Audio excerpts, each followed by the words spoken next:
life. Like, what are you doing?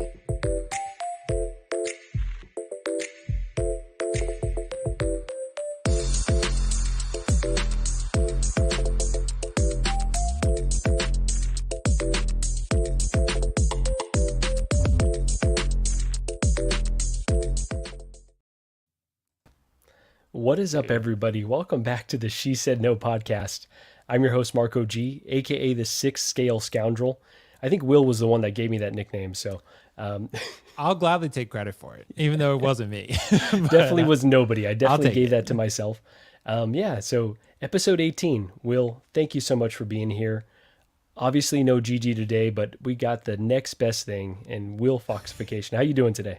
Dude, I am only slightly disappointed. Well, actually, slightly is an understatement. I'm majorly disappointed that Gigi is not here. I know she's studying for the bar, but I was looking forward to experiencing the sort of couple back and forth, banter. So I was looking forward to that. But hey, dude, I'll happily fill in as Gigi for the evening and happily be a sub-in, bro. So thank you for having me, man. I think it's the first time I've been here, right?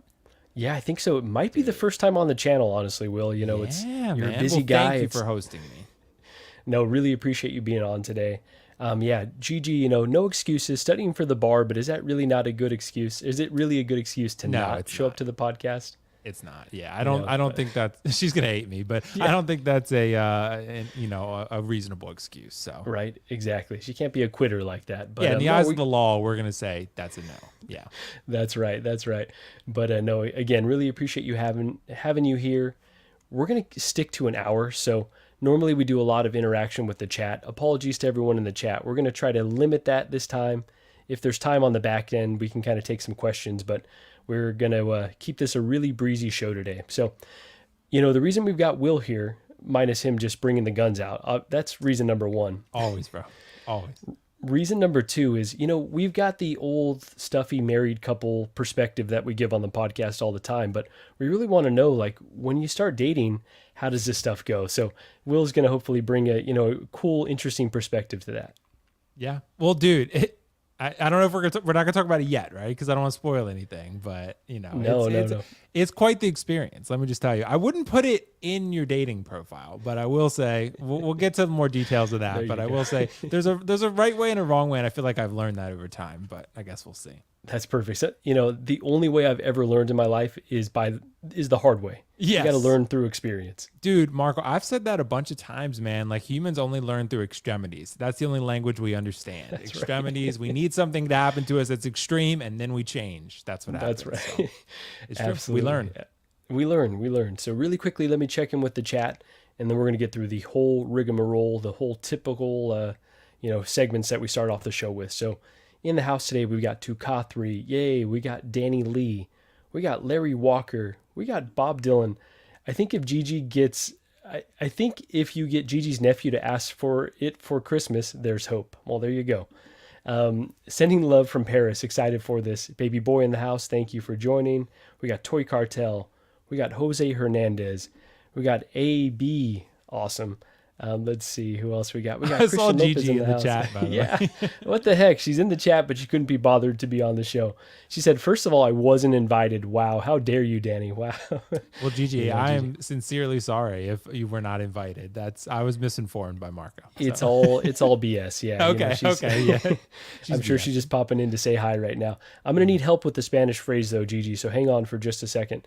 Let's see. We got Calvin in the house. Calvin, what's going on, man? Thank you for being in here. Hopefully we can get Calvin on here soon. We got Thule in the house. Thule, thank you for being in here. We got AJ Agrusa in the house. Greeting, friends. Hope all is well. AJ, thank you for being in here. Let's see. We got WillFoxification, the absolute legend. We got Benjamin Rue in the house. So, Will. Yeah, man. We structure the She Said No podcast a little different, right? Everyone talks about the same figures a lot of the time. We like to get weird with it, though. So before we get into the same figure talk, we're going to start off with a segment I like to call What's on Tap. So with What's on Tap, we talk about, all the media we've been consuming, books, TV, movies. So, Will, I'm going to let you start. What have you been consuming recently? Dude, what's funny, man? And I don't know if anyone watched this film and they're going to be upset with me about this. So there's a film, I'm not sure how it's pronounced, if it's Sisu or Sisu. I don't know. I've heard of this. Okay. Have you heard of it? So it got like a 96% on or something on Rotten Tomatoes. And I saw a trailer for it originally, and it was actually in front of John Wick. When I went to go see John Wick 4, this trailer played, and I was like, damn, this looks amazing. And it really, so I got about 20 to 30 minutes into it, and I was like, it's shot well, it's kind of cool, but it wasn't grabbing me, bro. So it wasn't grabbing me, despite the fact that it got a 96%. And I was like, damn, I was kind of disappointed because this thing looks amazing. Maybe I have to keep going with it. So I have been consuming that. I maybe need to give it a better chance, a more fair chance, because I gave it maybe like half an hour and I kind of got, a little bit not too excited with it. But I will say, you know what I have been consuming again? I'm setting myself up for a brokenhearted, ending again, but I've been rewatching Game of Thrones. Oh, wow. Okay. Yeah. How far are you in that? Right. So I'm on season two of that. And I've been, dude, it is so good. I'm almost done season 2, by the way. It is so good in the opening seasons. Pretty much every season except for season 8 is great. So the ending, obviously, they didn't stick the landing. But rewatching the show, I'm like, damn, I'm glad I have Drogon. I'm glad I have the Iron Throne. I'm thinking about getting that Night King from Prime 1. So that I absolutely love. And I have the Jon Snow sword. Man, I've been consuming a lot of Game of Thrones, but interested to hear what you've been consuming, because I know there's something pretty exciting that you watched from what the show notes say anyway. Absolutely. So I finally watched the Super Mario Brothers movie. That's one that, I was sleeping on for a bit. It kind of snuck up on me. I was like, oh, it's coming out already. And then I intended to go see it in the theaters, never got out to the theater. And then before I knew it, it was already out on streaming. I was like, okay, well, at this point, like, do you go try to find a theater that's showing it or just buy it at home? So ended up just watching it at home. It was amazing, honestly. I was blown away by it. Like, it kind of had everything for, if you're a Mario casual, if you played just the first games in Mario Kart, which is kind of where I'd put myself, or someone like, there were some deep cuts I could tell. I was like, I don't know what this character is, but it seems cool. So have you seen that one, Will?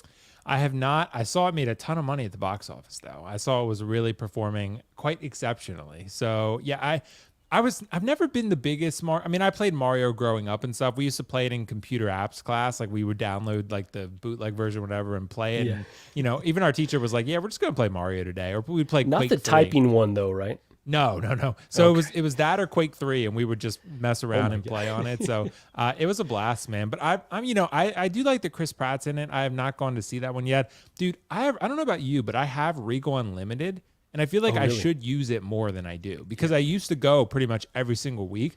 But since we got more into this YouTube thing, I've been busy with that and other stuff. So I want to start getting back in that routine of going once a week. So I don't know about you. Do you have any sort of subscription like that? I don't. I used to have the Movie Pass. Now, Movie I Pass had was Movie Pass incredible, too. right? Oh my God, that was I would go watch, I know people hate The Last Jedi, but I would go watch the first 30 minutes of Last Jedi on my lunch break, and I did that like maybe 4 times. Jeez, Movie Pass was like, what the hell? It was the best. It's like, okay, I could just burn this ticket and not even care. So I haven't, because that set the bar so high, I haven't gone back to get any other services, but I've thought of the Regal Unlimited in those various ones, because you get 3 movies a week or a month? Dude, I think it's a lot. It's unlimited. So I think it's like 3 movies a day or something. Okay, well, hence the name, Unlimited. All right. Yeah, so but you would think there'd be some sort of stipulation like that, but there's really not, man. You could, I haven't maxed it out, but I'm pretty sure you can see like 3 a day or something like that. It's a lot, or maybe even if 3 a week, that's still a lot. So, it's because it's I think I pay $25 a month for it, but a ticket here is $15. So if I see 2 movies, I'm already in the clear. And are there blackouts and such, or you can just go and... Nope. The only thing you got to pay extra for is, you've seen RPX. That's like Regal's IMAX or whatever. You got to pay like $3 extra for that, but that's it. So hey, that seems like a really good value. Absolutely. Yeah. But going to the movies, it's a whole ordeal. There's like a bunch of stuff on streaming. Sometimes it's just hard to make it out. But we've got Spider-Verse coming up. We've got Flash coming up. What's the other one I wanted to go see? There's a lot of good stuff. Indiana Jones. Fast X. There you go. So now would be a good time to go get that. So, all right. Well, good luck with your Game of Thrones rewatch. Maybe just stop just before the end, but yeah, I probably will. Absolutely. So, Will, I want to move on next to, is it weird? So this is everyone's favorite topic. Is it weird? I've got a special one for you today, though. Is it weird to like The Last of Us Part 2? Now, I know that's a very, very hated on game in many circles. To me, it is a masterpiece. Like, I enjoyed that from start to finish. But where do you stand with Last of Us Part 2? So that's a good question, bro. And look, I would be a little bit a hypocrite. I have some Last of Us stuff on my arm from part two, right? The guitar, Ellie's tattoo, so forth. So there are things I like about it. I don't think it's a total wash. Like everything about it is absolutely horrendous. I don't think it's necessarily weird to not like it. Marco, I want to ask you the question though. Did you play the first one before the second one? Had you already played it? Yeah, so I played the first one on PS3 right before part two came out. I played the remaster on PS4 Pro, I think, and then rolled directly into part two. So yeah, so that is part one is probably my favorite game of all time. I haven't gone back to play the part one remake or remaster, whatever they want to call it, but yes, so I had played before rolling into part two. Okay. Yeah. And the reason I asked that question is because the way I kind of view it is kind of the way maybe that people view the Star Wars sequels, right? A lot of people didn't love what happened to Luke, right? Because they had this idea in their minds, Luke Skywalker should be X and he ended up being Y. So the reason I ask about Last of Us is because some people I feel like maybe went into the second game without having played the first one or just didn't really have a major connection to the first one or Joel. And then they go into the second one and they're like, oh, okay, well, that's reasonable, right? But if you played the first one as many times as I have, you start to see sort of the discrepancies in logic. And the reason Star Wars is an example is because for me, like I had watched Star Wars when I was younger, but I wasn't like a super fan or anything like that. I had seen them all, but going into the sequel trilogy, I had no real expectations of what Luke Skywalker should be or what he should do, right? So that's why I was more willing to accept kind of how it went for him. Like I don't love everything they did with him, but for fans of the original trilogy who were so invested in that character and what their perception of him, I think obviously that influenced how they perceived him in Last Jedi. So I think that's kind of how Last of Us tends to go too. If you think Joel was one way and he turns out to be another way, then it throws you for a loop, right? So that's, I think, how I would describe it. I don't think it's weird to like it. I do think it's a very bold game. They took a lot of risk. I do feel like they missed. I could ramble about this forever, but I do think they missed the original game director Bruce Straley, who directed the first one, and Neil Druckmann took over and then had full control of everything. And I feel like that was a mistake. So not having checks and balances of sorts. So combat is great, graphics are great, but story, not so much on that one in my opinion. Okay. But Fair enough. All right. So, yeah, we're mentioning Last of Us Part 2 and The Last Jedi in the first 15 minutes of the stream. We're really trying to get everyone to leave the stream. But no, both films are both pieces of media that I really appreciate because they went in a different direction than what I expected. And to me, the surprise is good. But I think, a lot of folks, like you said, build up what they want in their mind. And when it doesn't necessarily hit that, they kind of start, poking at the logic. So, all right, well. Yeah. And also the trailers, Marco. We have to point out the trailers were very misleading. So. Yes, yeah, definitely. This is a conversation for another time. I shouldn't have opened this can of worms. We could have a whole stream about this, trust me. You're not wrong. I did see Prime 1 announce that Ellie, though, and they got Abby up, too. So I'm just waiting for part 1. But, guys, play Marco, you too. Play the remake, bro. It's phenomenal. I played it twice already. So, yeah, it's awesome.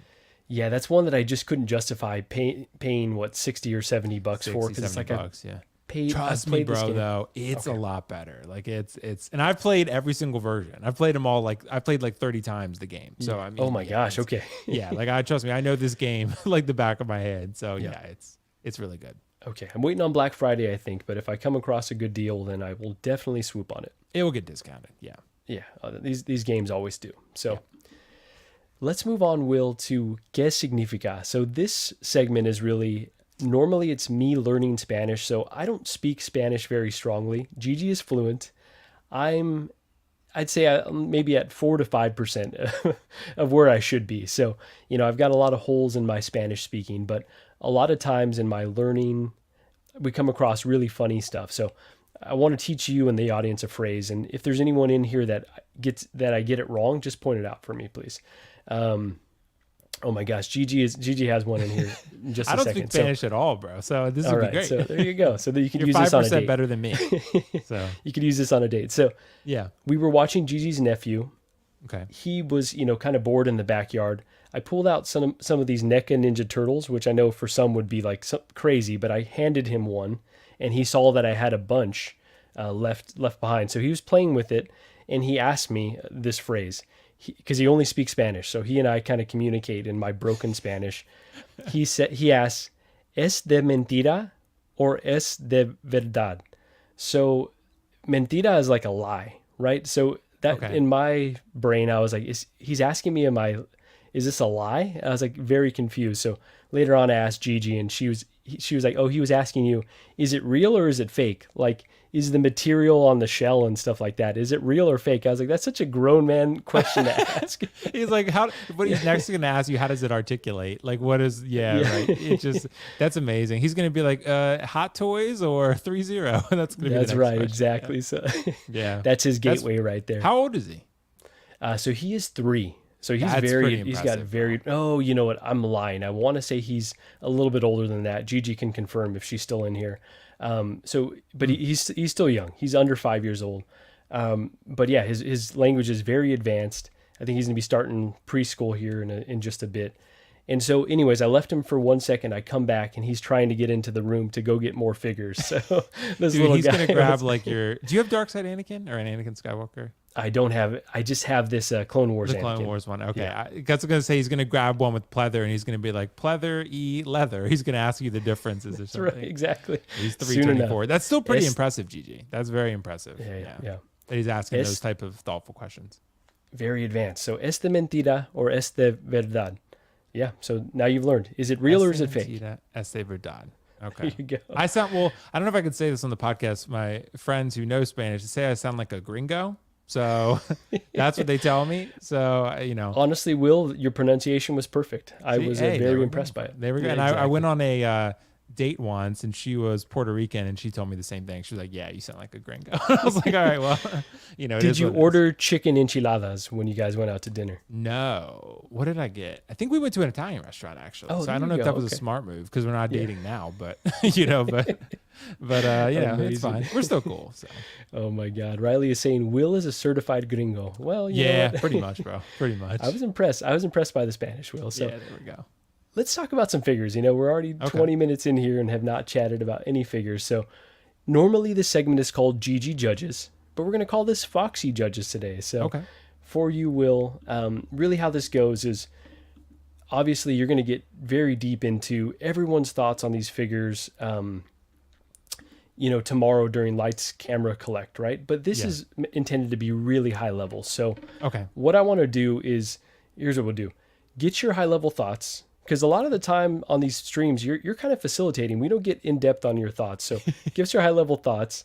And then also, out of 10 pancakes are dog, what would you rate this figure, right? Obviously, we've got just the solicitation photos so far, but out of 10 pancakes, how many pancakes would you give it? So let's start off with this Keaton Batman. So Will, what are your thoughts on this? I love the pancake at the bottom, by the way. I can see pancake in the bottom right. So Yeah. that's pretty impressive. Dude. Thank you. Okay, so I'm gonna go 8.5 pancakes on this one. And the wow. reason I say that is because when I look, it's funny, by the way, I haven't talked to Carlos about this yet, but Riley told me Carlos said this head sculpt was like a 7 or a 7.5, and I think he's absolutely full of it. So I think this head sculpt is great.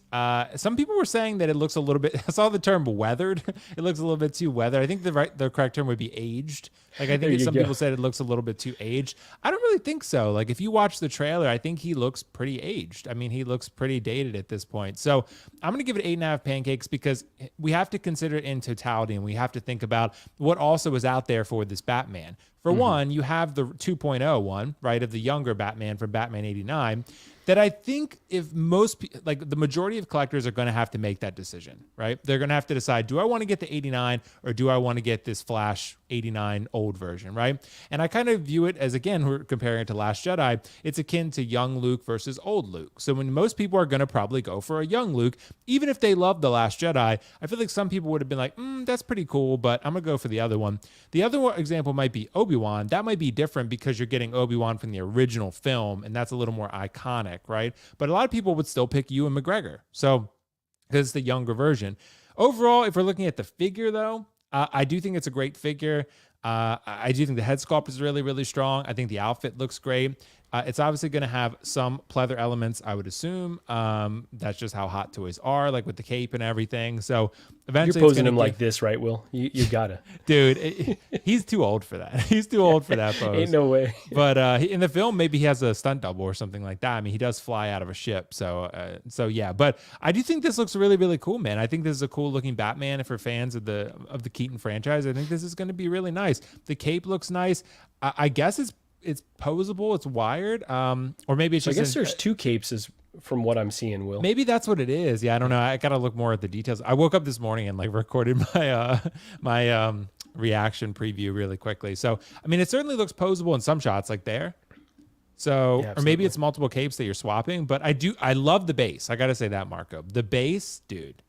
The base is great. 305, I think collectors were a little bit price shocked by that one, sticker shocked, just because Hot Toys has seemingly gone down lately. I think it's the LED base that boosts this guy. I think that's really what boosts the cost of this one overall. So I'm gonna give this 8.5 pancakes. Look, if this were more for me, maybe I'd give it more. But at the end of the day, I'm not the biggest 89 Batman fan. I am looking forward to The Flash, but it's not like I'm like over the moon, just can't wait for it, like Endgame or Infinity War or something. So for me, this character is not as iconic for me, but for other people, clearly it has their attention. But I think when they ultimately have to choose one or the other, they're going to go for the 89 version instead of this one. However, if Flash is as good as everyone says it is, maybe that will change. So 8.5. 8.5. Okay, awesome. And I think I would give this closer to a 9, and maybe even 9 plus. Honestly, I love the head sculpt. I don't know where, where folks are getting that this looks too weathered or too aged. To me, it's perfect. Honestly, even the cowl, in a lot of respects, it feels like a cooler representation than what I've seen in the trailers so far. I don't think I was sold on the suit. When I saw the initial trailers, I was like, I'm kind of missing that yellow belt. It looks a little bit boxy, but getting some really up close and personal looks at, well, not that personal, but some up close looks at the suit. It's kind of a mix between the 89 suit, between the returns. It's got some more modern elements. So I'm really, really enjoying what I'm seeing. I think you hit it on the head though, Will. Most people are going to have to decide, do they want 89? Do they want this version? Do they want to wait to see if they do a returns 2-pack again? I feel like I may need both, it's a tough sell to Gigi, right? Because this isn't even necessarily my Batman. I grew up on Keaton, but the original Batman movie I had maybe seen a handful of times, saw returns a bunch, but I don't have that like connection to him that I do with Bale. I think the first time I saw Bale's Batman, I was like, okay, that's a movie. This is Batman. Like that is my representation. So it's hard to justify having two and, going on maybe more if they do additional Batman. But I think that this release came out so strong with the head sculpt, with all the accessories at 305, kind of at a decent price point that I feel like I have to swoop it up. So for me, I'm going to go 9. Let's go 9 pancakes out of 10. So. That's still a good score, bro. I mean, it's a great figure, no doubt about it. And if you're just looking at the figure itself without taking in consideration the market impact, then it's a great figure. But yeah, I mean, you saw the poll I ran where the majority of collectors said they buy 1 to 3 Hot Toys per year. Yeah. And then, and that's the question, of how many, if you want to spend 2 of those on Batman, most people are probably buying more than that who are watching this, but say you buy 7, say you buy 2 out of those 7 are Batman. So, the same one. So, and that's the decision collectors have to make. But the figure is great, bro. I hope the prototype looks as good as the final because Hot Toys has been kind of, you never know. It's like really a coin. That's the scary part. Yeah. So, and especially in this day and age where you're a bit more afraid to miss out, at least I know I am, a bit more afraid to miss out on something because things are going, wait list earlier before they're in stock. It's almost like with this one, I know I want it at a good price. I want to lock in, a pre-order because I want no sales tax, no shipping. So, it's a tough calculus right now because you can't have it all. You can't. Well, Marco, think about this, and I know we'll wrap it on this one, but like, I was looking at the numbers again. I've been tracking the Hot Toys, announcements and releases for 2023 thus far. Every single announcement is Batman. The only one, Bane, which is a Batman villain. Like everything else is Batman, either Christian Bale or this Batman 89. Like every single announcement that has been DC. So got it. So clearly Hot Toys has said, we are only making Batman shit for DC, and that's it. Like that's, and that's pretty much, maybe they'll make a Flash from this film, but hard to say. Yeah, and I guess maybe Batman's just a bit more timeless, even if it's from the DCEU. It feels like it's still got that continuity that you could have a timeless representation in your collection because everyone loves Batman. But maybe with Cyborg, that's that representation of the character, and we may not see him again for a while. So, yeah, I get them kind of leaning on Batman as a tentpole. So let's wrap on this and let's move on to a figure that I thought I was going to have Gigi sold on, honestly. She's a huge Harry Potter fan, and I thought, oh, here comes this Harry Potter. She's going to maybe get her... She does have a few 1/6 figures, I'd say. She's got a Power Ranger, and then she's got an anime figure that SpongeBob SquareBalls sent her. So she's got, the starts of a collection, and I thought, all right, this will be her third. But she's not having it, Will. And I think part of it is the price. So really want to get your thoughts on this Harry Potter. Is it something for you? And is the deluxe kind of pushing the high end of what collectors may be comfortable with? So it's really interesting, Marco, because I thought this figure was going to come in a little bit cheaper. Bob Dylan. I thought this was going to come in a little bit cheaper than the other INART figures because of the relative size compared to the other figures they have shown thus far and put up for pre-order and even released in the Joker. So I was like, okay, maybe this guy will come in at like $350 or so, which it did for the standard version, the non-rooted version. However, when you're looking at the deluxe version, it's like what? On kit, at least, it's like $590 shipped, something like that. I did hear, and I was just trying to look it up while you were talking, that Todd from Spec Fiction has it for $545 shipped. So, oh really? Okay. Yeah. So you are free shipping too. So you are getting it later with Spec Fiction, though. I think everyone's realized that now because I think Spec does. I don't even know if Spec has their allotment of Jokers yet. So like with Spec, you're definitely getting it later than you are with Kit. You're getting it much earlier, but it is a consideration. So if we're thinking of $545 to $590, I don't know, man. That's a tough ask. I just feel like, look, I'm not the hugest Harry Potter fan in the world. Like I like Harry Potter. I enjoyed the films. I really liked the last film. But would I spend a ton of money on getting a Harry Potter? No, this is not to say that this doesn't look phenomenal, though. Like, I do think this looks really, really good. Clearly, it blows anything Star Ace has done out of the water, right? It's not even in the same league. But if we're looking at the relative, worth of this figure, again, I had my concerns going into this before the price was even announced of whether Potterheads would shell out money for this thing. Yeah. And that was my concern and a lot of people were like, well, no, I like Harry Potter. They're like, oh, and INART showed the pictures. They were like, I'm definitely in. Then they showed the price and they were like, oh, I think I'm out. Right. Yeah. There's like 350 and then there's 600 love. Right. And I think that's the problem. So again, you can get the 350 one, but a lot of people are going to not be happy not having the best one. So, and that's the problem. So you do get a lot of great accessories with him. I will say, like you get a lot of Spider-Man. Oops. You do get a lot of great stuff, bro. You get the hat, you get the base, you get the broom, you get a lot of cool stuff there. But, when we're thinking about how much shelf presence does this have, I think it has a lot. I mean, it's Harry Potter, and a lot of people, everyone's going to know who it is pretty much. Like anyone who walks in your house can be like, oh, that's Harry Potter, right? But how much do you love Harry Potter? Is it a $600 figure? And I think, look, it's not the same level of popularity. I get that. But look at Pennywise, where he was $450, $500 or whatever, right? Not a lot of people really bought him either. So, and that's the question, like, how important is this character? Joker is a different beast. Joker, that's one of the most iconic characters and performances of all time. It's true. And that's like, dude, Marco, even before the INART, how often do you see in the group someone post a custom Joker head sculpt? Yeah. I've never seen more custom head sculpts than a Heath Ledger Joker. Yeah, absolutely. He's the most iconic figure maybe you could have in your collection. Like everyone talks about how much they wanted a Joker, and that's why they sold so many of them.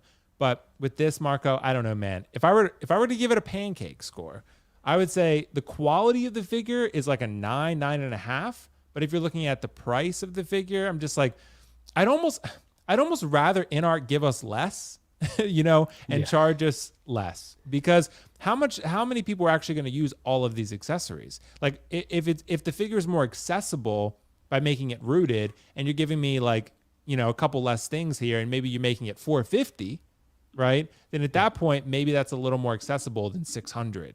So, because $600, you're starting to reach a point where collectors are not willing to go. Like I ran a poll on this, and I think like 85% of people said it was overpriced. So that's the problem. We're talking about Yeah, the price, not the quality at that point. absolutely. And it's interesting you mentioned, another US reseller may have a cheaper price. So that kind of takes out the sting just a little bit, right? So it makes it a bit more manageable. It's still very expensive. Another wrinkle I want to mention is Kit posted on his website that moving forward with INART products, if you purchase from him, you may be responsible if there's an issue, right? You may have to ship it back at your own cost. So that's something that makes me really nervous, right? If this thing is huge and this diorama seems pretty damn big and heavy, if I'd have to ship that back at my own cost, that would be killer, right? Like that's probably the budget of one Hot Toys. So yeah, that's something to consider. And I wonder if maybe Spec Fiction might have a bit more protection for U.S. buyers. Just something I'm going to look into myself. Could be, bro. Absolutely. It's something to think about. Absolutely, absolutely. So I'm going to give this one. I think I'm going to give it 8.5 pancakes. I think the sculpted hair version does look a little flat.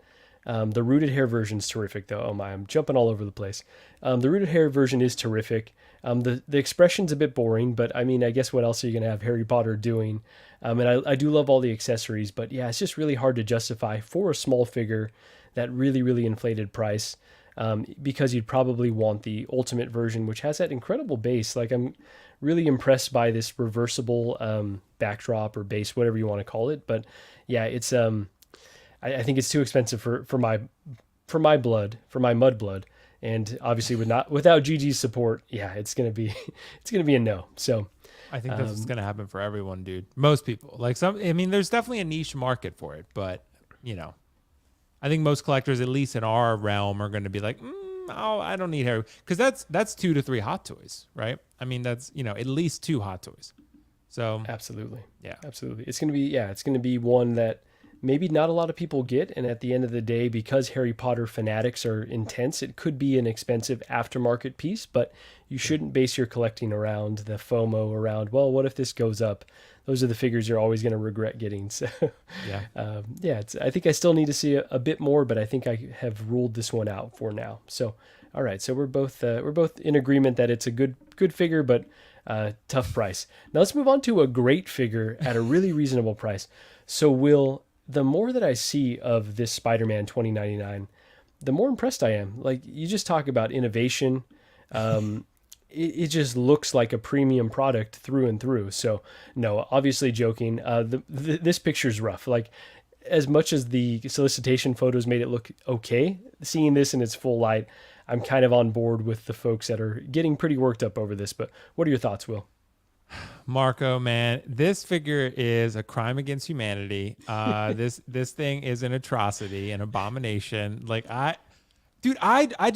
look, I've not seen the film yet. I thought maybe Dean threw out an amazing conspiracy theory. He was like, well, what if, because I know in the film they mentioned that they go to a Lego universe, right? He was like, what if they're kind of just trolling you and they're showing sort of a Lego version, right? And this is the 2099 that they're teasing, and they're actually going to make another one, a different one, right? Marco, I do not understand. They already made a Spider-Man 2099 that was a fabric suit. Like, they already made it. Like, they could clearly do it. But I don't understand why they chose to create something entirely different, very Mondo-like, very Marvel Legends-like, and that just looks like shit, to be honest. I'm sorry to say it, but like, it just looks awful. Like, this is not Hot Toys quality, and certainly not for $250. And this goes to show you how much people hate exposed joints. It's funny, some collectors every now and then will say like, oh, I don't really mind. Like, I care more about articulation. I'm going to call BS on that for most collectors, because look at this figure as an example, right? Look how much backlash this has gotten because of the exposed joints. It's a big problem for collectors. A lot of people didn't go buy Gore, maybe they wouldn't have anyway, but Gore the God Butcher, because he had joints on his arms, right? Look at the Na'vi from Avatar. Same thing. Like, it's a problem. And there's some exposed joints though, Will, and then there's this, right? Because I know you've got the Scorpion. Yeah, that you was can a pose them sticking away. point, right? Yeah, because it's got two. It's like you can hide that. There's no hiding these. No, there's no hiding it. And I just don't understand, Marco, why this needed to happen this way. Maybe if Hot Toys, they're not going to, but maybe if they would explain like, oh, with the suit, we had to make it sort of articulated like this. It's not even it's just a plastic body. This legitimately looks like a Mondo figure. It really does. This is not a Hot Toys quality figure. I don't know why they thought this was okay. This is probably the worst mean, one of the worst prototypes I've ever seen from Hot Toys. I think this is pretty remarkably bad for their standards. And I feel bad saying that, but like, I think we just have to be honest here and point it out as it is. And it's just really bad by their standards. If this were other companies, maybe it'd be more forgivable, but it would also probably be cheaper. So I don't, Marco, I want to hear your thoughts, bro. I just do not know what they were thinking at all with this. Yeah, Will. So no, I think you've nailed it there. What's your pancake score, if you don't mind? Like 2, 1. All right. Like it's one One or pancake. two. Yeah. I'm gonna go in the same exact range. You know, I'm gonna be generous and say because of the design of 2099 and the separate rolling eyeballs are so cool that I'm gonna give it 3. I'm gonna be really generous today. But I think Bob Dylan says this perfectly. He says, I don't collect this scale or this price range to have exposed joints. That's just my collecting mindset. I'm the same way. I'm in it for the realism. I want it to look like a realistic representation, like something that's shrunken down from the film on my shelf. Now, I can get past certain joints. Again, I had that heartburn with the Scorpion initially, but then once I got it in hand, it's like, okay, you can kind of figure out a way where you don't see it, but this is always going to be a problem, and it just feels like there was another solution, right? Especially given that there's other characters in this line that have different materials. It's like you could have probably done, a different material for him. And like you said, if they couldn't do that, then come out and explain to us why. Why is this the best way that you could engineer this product? Because no one's happy about it. And I really commend INART for the video they put out. I thought that was like the best, communication that I had seen from them in a while since the Joker, because it's like clearly showing that they've got this really, great team. It looks high end. They're, doing all this research. And so they're communicating to us what they've done to prepare for the product. Hot Toys, we've got no idea if they just phoned it in, but it certainly feels that way. So Thule is saying half a pancake, no syrup. Incredible. Incredible. So, Will, I know I'm looking forward to getting everyone's take tomorrow on Lights Camera Collect, but anything more to say on this figure? Dude, I don't think so, man. I hope that they, actually put up the Gwen soon. I know, there's going to be another Gwen probably that comes out. The new Miles suit is pretty dope. I like it. I like the, new outfit that he comes with as well. So I was kind of going back and forth on whether I want a Miles for a while. But this $29.99, man, you might as well just go get the other $29.99 that they made. But Bob Dylan's right. So is Riley. So is everyone in the chat. This is not Hot Toys quality. You don't collect Hot Toys to have a figure like this on your shelf. If you want to spend less money and be more on a budget, you would buy something like this, but you would not pay $250 for a figure that looks this quality level. It's just not. It's not what Hot Toys does. And I think, frankly, it just diminishes their brand, to be honest. Absolutely. No, I think that's something that I was afraid of since they showed that, the Black Panther Transformer, or whatever the heck you want to call it. It's like they're going in a weird direction. So either make a separate, make a subsidy and tell us like this is this, not realistic version of figures, but don't put it under Hot Toys. It just feels weird. It feels dirty. Right. So Will, I want to get to the questions we have for the topic of the show, but really quickly, you saw the Spider-Man 2 trailer, right? And the only question I want to ask you is, what do you think of this symbiote suit? It's a little different from what we've seen of other representations. So what are your thoughts? Is this a figure that you would get? Dude, this is really, really cool. I like it. Probably not a figure I would get unless I absolutely love the game, which is highly possible because the first game was phenomenal. I really, really enjoyed it. I had the advanced suit Spider-Man for a while, actually. I really liked that suit, and I love the game. I do like this. I do think it's going to have some cool texture to it. They're going to have to do something a little bit unique and different compared to what they've done with Spider-Man figures. Maybe they're going to have to take some of that Venom technology and put it into this. I don't know, because look at the texture on the suit. It has that symbiote sort of vibe to it. So it's going to be a challenge to make this for a Spider-Man figure.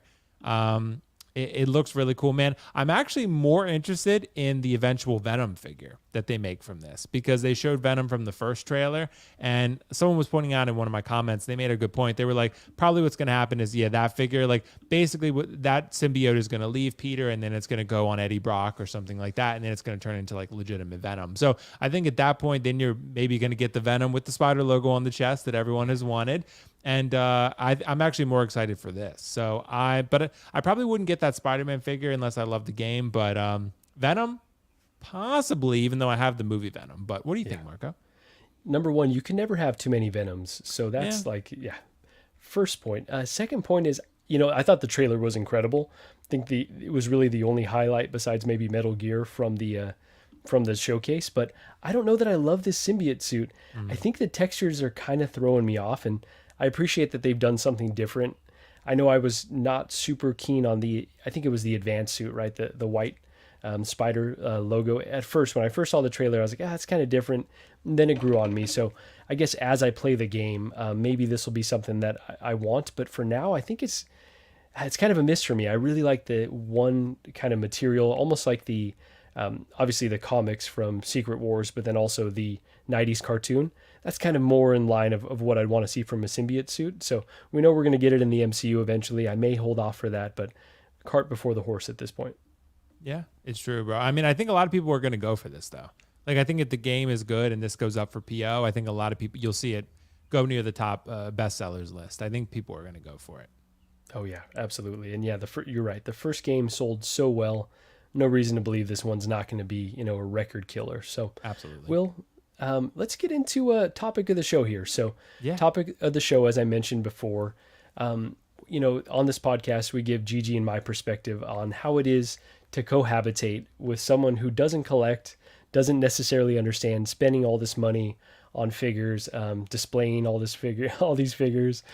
So she doesn't get it, but she's trying to get it. So really want to go the other way with you on today, Will, and talk about as you begin dating, how do you bring this up to folks? So first question I have for you is, how and when do you bring up your collecting with someone that you just have begun dating?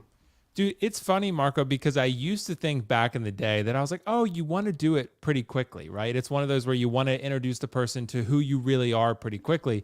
But the more that I thought about this, I was like, well, I don't know if that's sound advice or not. I do think overall quickly is still the answer, but not right away. Like, I do think that's something you kind of have to ease into, because I do think, and this is something that I think myself and a lot of us have tried to fight against, there's certain stigmas that exist about what we do as collectors that I always try to combat, which is why sometimes other people don't, but I have somewhat of an issue with some of those like sexy Thanoses and sexy Captain Americas and stuff, because they give those 40-year-old virgin vibes that we sometimes get stigmatized under. And I just don't really like that, because I feel like it gives us a bad reputation to people who don't collect, who might see that. So that's why I kind of don't like that. But as far as like when you bring it up in dating, I would say, pretty quickly, but not right away. Basically, the reason behind it is this, and I talked to a little bit about Carlos about this, so I don't want to misinterpret what he or other people have told me, but you kind of want to let the woman or guy or whoever know that you are normal before you tell them this, right? Because if they don't understand this, they might rush to judgment based on what they perceive or based on stereotypes or whatever. It's like, oh, he has a bunch of like toys in his house. He has a bunch of like figures, and like they might think it's really weird. So that's why, like, if you introduce them to other aspects of your life first and you show them you're normal and you have value and you can do a bunch of different things, then you introduce them to that and you say, okay, like cool, this is a part of your life and you value this and you enjoy it and whatever, then I think people are much more accepting of it. It also, simply to put it bluntly, it just depends on the woman. Like some women are real into it. Some don't give a shit, and some might think it's really weird. So you have to really sort of ease into it with the ones when you're not sure. So if you're like with a woman, for example, who likes this stuff, like she likes Star Wars, she likes Marvel, whatever, Game of Thrones, then it's probably not a problem. You could probably introduce it relatively quickly. But if you're talking to someone who is not quite as much into that stuff, maybe they watch a movie every now and then, but they don't really watch that stuff, they might be like, oh, okay, if they see you're passionate for it, but you're also well-rounded, I would say that's a big thing. Yeah. Because if you are very like a one-track mind and that's like all you do or all you think about, that can sometimes, in my experience, be unattractive to women, because they're gonna be like, well, he's just like nerdy and weird, right? So that's where I feel like it's collecting with everything is like a healthy balance. Like there's a bunch of different things that we do and and that we find enjoyment in, and collecting is just one part of our life. It's not our center of existence, although for a lot of us, we love it and we do it a lot and we talk about it a lot and we research it a lot. But well-roundedness, I think, is an important thing. I mean, I'm still single, so maybe I'm wrong, but I will say that, that in my experience with my successes in dating and failures, I've learned, that there is a balance to be struck there. That's what I would say. But I would say Absolutely. Overall, I would bring it up. Let's just say you'll know. Let's just say you'll know. You'll know either the woman you're dealing with, or you'll know sort of when you've built that trust and camaraderie and you're like, okay, like she's ready to see my my man cave, my pleasure room, like, like in My 50 Shades pleasure of room. Grey. So yeah, that's what you do. Incredible. So And Bob Dylan is saying, so asking them to help do a Fison body swap is not a good first date. Bob Dylan's probably Oh, my referring to one of my old PowerPoints where I said something similar to that. So Got it. you should though, Bob Dylan. You should. Bob Yeah. Dylan's like the master of that. I think he did it with Scorpion and Sub-Zero actually. So he's Oh, fixing yeah. my Wenwu box, by the way. So Oh, really? yeah. One of the chains man. broke on the box, so I sent it to him, and I was like, "The universe is literally in your hands, sir." So What can't the guy do? He's just a master of he all seems confident he trades. can fix it, but we're gonna see. We're gonna I we're guess gonna we'll push him find to out. his limits, bro. So But Will, on your point though, I think that's a really good. You definitely don't want to hide who you are, but I think there are certain details that you don't have to lead that this is my identity, right? Because maybe collecting isn't your identity. Maybe it's just a part of something you do. And people are so quick to judge. I'd say the same thing about gaming, right? yep. People love to throw around the term gamer, and I'm like, well, I buy video games, I enjoy playing them, but I also go to the movies. Like, we don't say, I guess, cinephile, but that's not thrown around as like a negative, right? It's like Right, almost right. like, like a very artistic person. So so I'll mention that I'm into pop culture stuff. I'm talking like I'm dating here, but yeah, I think I think it's maybe something that you could ease folks into. But yeah, you definitely don't want to hide who you are, but there are tactful ways that you can go about bringing up this topic. So yeah, I think I led on to Gigi that I was a nerd kind of when we first started dating. I mean, she could obviously tell, and I think she found out how deep that went the longer she got to know me. But also she found out that I was well rounded and I liked other stuff as well. So Well, that's what I would say, dude. Because like so the problem would become like if you're not well rounded, then it becomes hard to connect to someone else about anything else. So when you try to connect with her about anything that's not Star Wars or Marvel or DC or whatever, then it's like, well, I don't know what else to talk about, and it kind of limits your dating pool because then you have to find someone specifically that fits that community, and that's harder to do. So that's what I would say. And I will say there are some things I would do though, like with my tattoo, people ask of what it is and where it's from or whatever. So I usually put that, like, I haven't used dating apps in a little while now, but when I do use them, I'll be like, okay, like this is my tattoo and here's what it's from. And sometimes a woman will comment and be like, oh, I know The Last of Us, right? Even before the show came out. And I would be like, oh, well, you're getting matched then. So, like that's, so it's a thing. But yeah, I mean, you could do stuff like that, subtle stuff. People will ask you though, trust me, women, I mean, they have with me, they'll ask you before they really know you all that well. They'll be like, well, like what are your, they'll ask you what your hobbies are. Right. And I'll be like, okay, well, like I like movies. I like, video games, photography, whatever. But they'll really sort of hone in on that like nerd aspect thing. They'll be like, well, what do you mean exactly? Can you explain that? And I'll be like, well, I collect, the way I describe it, I collect like lifelike representations of iconic characters from film and TV and and video games that I love because they have nostalgic logic behind it. So that's usually what I like to do. I just try to make it not too fancy where you're trying too hard, but somewhere in between where you sound sort of cultured. Absolutely. No, I think that's a really great way to put it. Honestly, it does sound a lot more distinguished when you put it that way. So yeah, I guess it's all about presentation for sure. So Will, I think you alluded to this a bit, but in terms of when looking for a significant other, are you looking for someone who's into like all the same stuff as you, or just someone who maybe understands the stuff or is interested in learning more about the stuff? Well, let me ask you, Marco, when did you start dating Gigi? Oh boy, this was 2012, I want to say. So we've wow, been so it's been in like it for, 11 years. Yeah. 11 years. Crazy. She That's has put awesome. up with me for 11 years. It's wild. Well, that's why you guys have that banter and sort of bickering back and forth because that's Like I 11 said, years worth of buildup. Old married couple, exactly. Exactly, bro. So to answer the question, I do feel like, and I've talked to people about this before, it's not really a prerequisite for me. So if some people might view it a little bit differently, but for me, the way I view it is, it's ideal to have shared common interests. I mean, I'm sure you and Gigi have plenty of them that sort of separate themselves from collecting, but it is nice to have someone that can be like, oh, like I appreciate the thing you have because I know what it is. And I think a really good partner might be willing to explore that stuff with you. Like they might not be like, okay, well, I love everything about the collecting and I'm super into it too. You might find someone like that and you might hit the gold mine. That's great. But you might also find someone who's willing to at least be like, oh, well, like, what did you get? Like, it's pretty cool. Like, and they'll experience it with you. So I do feel like that's a pretty desirable trait. And I think that's pretty cool. But I just think it again limits such of the pool. Like if you're like, well, they got to be into what I'm into, and it's just such a, it's such a distinguished, a differentiator that really makes dating a lot more difficult. So unless you go to a Comic-Con and you just happen to meet the love of your life, which might happen, but it's, I think for most people, as long as they're accepting of your collecting and you're being responsible about it, then I'd say that's enough. I mean, as long as they don't absolutely hate it, which can happen sometimes. And I've seen marriages still work in spite of it, but it's not ideal. Like with Gigi, like she contributes. Like from what I've seen at your streams, like she'll be like, well, Marco, like, why did you get that? I don't understand why you have 2 Boba Fetts, right? She'll contribute. So she's trying to understand. Yeah. So she might like mess with you, but she's still like involved, right? She's engaged. And that's what I think is a desirable trait. So I think Absolutely. She's obviously doing something right there. Really, really well said, Will. And I will say when Gigi's nephews come to ask me, for advice, I'm like, number one, don't ask me for advice. I've been, dating the same person for over 10 years now. But second of all, I kind of say the same thing, that you don't need to have someone that has the same exact interests, but someone that's at least like intellectually curious about them, that wants to support what you're interested in, and then will at least like strive to understand it. Even if at the end of the day, they don't understand it fully, at least they try to, get involved with your interests. So I think that's the most important part. So we hit on something here. There's the understanding of why we do it, but then there's obviously the financial aspect.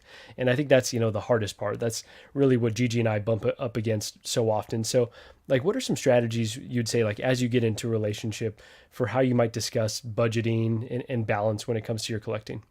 Dude, this is a really good question. I think it would depend on the length of the relationship and the specifics of your particular budget, because couples, I think, from what I've seen a lot of times, I've never reached this point, but from what people tell me is when they get married, that's when they start unifying their budgets, and they have sort of one bank account. They obviously have separate credit cards and whatever, but it goes from one place. You might still have a separate budget for collecting. That's what I would recommend. I've never been married, so I've never been in that position. But I will say that if I were, I'd probably have like, okay, we would have our joint bank accounts for everything else. But as far as collecting, I'd probably open up a separate one, so I'm not pulling from the family funds, the family bank vault to buy collecting stuff or buy the Night King from Prime One. Like that's where I think I would draw the line. But if you're just in a relationship and you're not engaged or married yet, I would say married, because even if you're engaged, you're probably not joining bank accounts. Like I would say that, you should probably keep it separate. That's what I would recommend. Cause I mean, she doesn't want you, like, that's where she's really going to have a problem. She's going to be like, you're pulling money from that she earned to go buy the Night King or whatever. Right. So You're gonna be like, well, you just bought the INART Harry Potter, like, with my money. Right. So, and that you spend $600. So that's where I think it could become problematic, and you're going to create a huge problem most likely. So that's where she's not going to like collecting. So that's where she definitely said no. And that's what I would say. I would say keep it separate. Pro. Yeah. And budget, budget, man. Like keep track of your yearly and monthly expenses, your space, all that good stuff. It really helps me a lot. Well said, Will, and thank you for the "she said no" drop right there. That was beautifully done. So just want to echo what you said as well. I think we're really aligned with our thoughts here. And I will just say honesty is the most important part. Now, have I hit a box from Gigi every now and then? For sure. But do I take, funds that we were going to pay an electric bill for or our car payment? I don't do that, right? And so we have very open and honest conversations, even when they're uncomfortable, about like, okay, hey, right now there's so much stuff coming out. I told her, Gigi, there's going to be a lot of boxes coming. The good news is you're getting a lot of tax money coming, but I'm hurting financially at this point. And we've kept it separate enough that, I'm pulling from my own reserves at this point. But but we have those tough conversations, and I would say, we still strive. We're not perfect. We still strive to, have it more often, but we do have that transparency with one another. And I don't know how I'm going to hide the DeLorean, because that thing's coming to the front door. We're both working from home, so there's no getting around that. Transparency, I think, is the key word, is it not? Like, I think, where she knows what's coming in and what's going and whatever, and she knows what budget is being pulled from, instead of like trying to sneakily like hide box. I've heard people do that, like they hide boxes from their partners and stuff, and it just seems like a stressful way to live. It will catch up to you. Yep. Right. You're not gonna ever be able to time UPS or USPS for sure. So. They're never going to show up when you think. Absolutely. Or at all. Yeah, that's right. That's right. So Bob Dylan is saying, "Amen." Always had a second job for fun money. The family coffers are not meant to be touched. Yeah. Wow. Okay. So Bob Dylan, the hardest working man. When he's not repairing Will's box, he's working a second job. And true. Watching streams. Yeah. Well, repairing my box is a job in and of itself. So it's probably his second or third job at this point. Absolutely. So, AJ Grusso is saying, I need one shared interest and then open to the others, and I'll return the favor. Yeah, that's awesome. You find some commonality. I will say, when Gigi and I first started dating, she was really into football. She was a New York Giants fan. I'm a Raiders fan. We found some, we would go watch the games, but she has told me, she's like, you sucked all of the fun that I ever had with football out of it, because, our Sundays revolve around it. There's Thursday nights. So it gets a little out of hand really quickly. So balance is always important. But yeah, really well said, AJ. Christian, formerly Xander, said, it's best, in my opinion, to find someone who with whom appreciate their interests. I've dated people with identical interests, and it doesn't fix all the problems, and it leaves holes. So I think I think it's not going to solve all the problems if you're the same person or you have all the same interests. So I've experienced that before too. Yep. Oh, because really? there was once and this was way back. I don't mind sharing this story. This was maybe when I don't even think I was doing really collecting stuff. Maybe I was doing collecting stuff at this point. It was mostly movie stuff, right? So, and there was a girl actually that found me through YouTube, which I would not do again. Oh, There's something against her or whatever, but she found me. So we started talking, and then we ended up started dating, and she lived in another state. So we used to travel back and forth to see each other. And we had a lot of common interests actually, because obviously she found me with stuff I was talking about on YouTube. And, it was just one of those where it does not fix all problems. It's good to have common interests, but that's not the foundation. That's a pillar, or it can be, it can be sort of a helpful little ingredient, but it's not the core meal, in other words. There you go. It's not the silver bullet for all your woes. Exactly.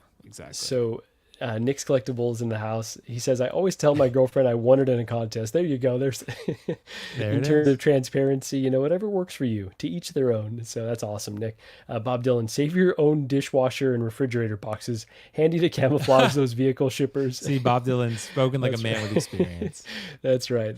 Sometimes, sometimes it's about timing though. I will say I get something in and I will put it in the closet, and later I'll tell Gigi hey, I got this, by the way. Only because I'm I know she's not in a good mood right now. If I show her that I got this damn toy, she's going to not be happy. So it's, a lot of things with relationships are about timing. So that's one tactic there. Larry Walker, that's one of the things you need to know when you start collecting. This shit ain't cheap. Yeah, I think it's important to understand as a collector, and then also opening that up to your potential significant other, that it's not a cheap hobby. So last one here, Larry Walker saying, you really have to budget and make enough money to have disposable income. This is a luxury good, right? It's definitely not meant to take the place of anything that's essential in your life. But if you've got a little bit of a, disposable income, like you said, then it's a really fun hobby to have. So all about balance. Yep. Will, anything else to say on this topic? I don't think so, man. I think, we should all be selective with the partners that we choose, and someone that fulfills us in some way, but not entirely. That's the way I've always viewed it. So, they're your better half to a degree, but they're not your everything, right? That's kind of how I view it. That's just my perspective, and, retaining individuality. And I don't think you should necessarily give up your collecting because someone tried to make you do it, unless you're having a family and you got other obligations, you want to buy a house, whatever, that's different. But, if someone just well, I don't like you collecting, so you're not going to do it anymore. That would be kind of a deal breaker to me, but it would kind of be a red flag. What's going to be next, right? What else are you going to kind of control? So definitely a red flag. Yeah. No, that's a really great point, Will. Yeah, it's something for sure to consider. So yeah, that was a great conversation. Appreciate you giving all that so much thought. Really quickly before we wrap up, I just wanted to ask, are there any figures that you're on the hunt for right now? There's still a lot of bargains going on.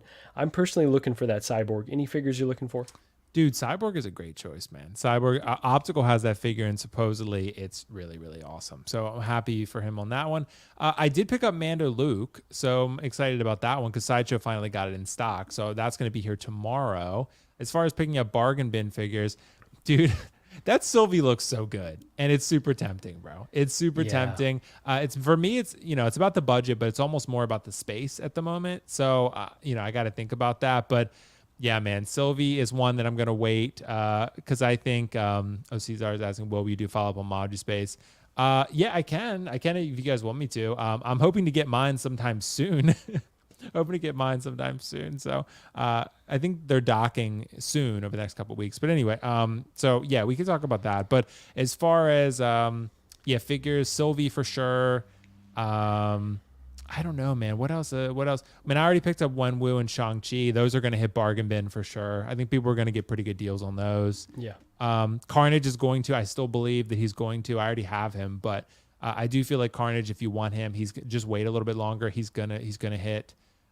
He's on the way for me. Cannot wait. Yeah, you're gonna love him, bro. You're gonna absolutely love him. But as far as because normally nowadays, Marco, with the space that I have, I schedule it out so regimented and precisely that I'm just like, well, I don't even always wait for the discounts anymore because I know exactly how limited of figures I can have, and I know what I want, so I just buy it when it becomes available as long as it's reasonable. So there you go. The discounts are great. If you have more space and you're maybe not as crazy about it as I am about making sure everything's so planned, then you should definitely wait for discounts because there's so many of them to be had. But I would say Sylvie, Yelena's going to hit discounts for sure. I mean, I think Sylvie is. I think Wanda's one that I might watch. Because Wanda's already, you can get it from Tim Cent for under Sideshow price right now. So shipped. So, and that she just came out. So I think she's probably going to, I'm kind of waiting for Multiverse though. And that's why I'm torn on her. I think most people are, right, Will? She took so long to come out. It's like that version probably will be better at this point. I think it will too, bro. I mean, the head sculpt, honestly, this Wanda version one came out great though. Like it came out really, really good. But that Multiverse one with that outfit, it just speaks to me. I like that one. Yeah, no, I agree. So, I kind of want both, but we'll see.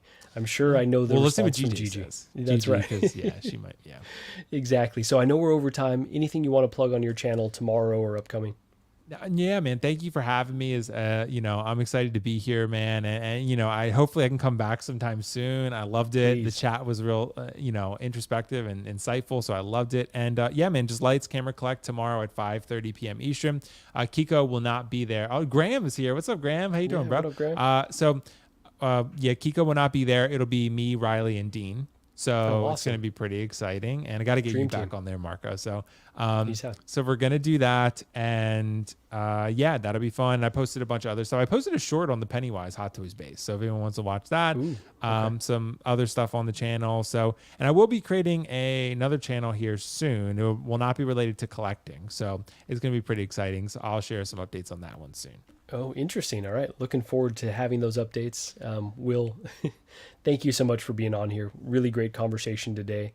Looking forward to having you back on when Gigi's available. Please. All right. Heck yeah. Let's do it. So with that, thank you everyone in the chat for today. And we will see you all on the next one. I don't have Gigi to take me out, so I just got to say. I'm your wife. Like, this is real life. Like, what are you doing?